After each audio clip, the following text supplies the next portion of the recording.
জরুরি না হলে ব্রিটিশ নাগরিকদের বাংলাদেশের যেকোনো স্থানে ভ্রমণ থেকে বিরত থাকতে সতর্ক করেছে যুক্তরাজ্য। বুধবার 24শে জুলাই যুক্তরাজ্য সরকারের foreign Commonwealth and development office (FDO) এক ভ্রমণ সতর্কতা জারি করে। এতে বলা হয়, ইন্টারনেট এবং টেলিফোন সেবায় বিঘ্ন ঘটায় বাংলাদেশের বর্তমান পরিস্থিতির জন্য ব্রিটিশ হাইকমিশন কর্মীদের পরিবারের সদস্যদের সাময়িকভাবে প্রত্যাহার করা হয়েছে।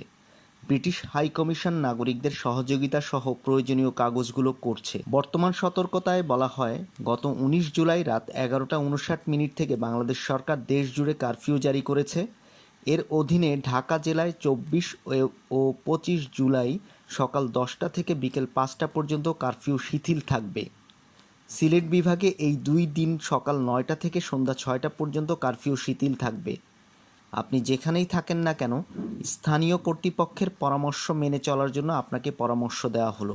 বাংলাদেশ জুড়ে সহিংসতা ছড়িয়ে পড়েছে, এমনকি মৃত্যুর ঘটনাও ঘটছে।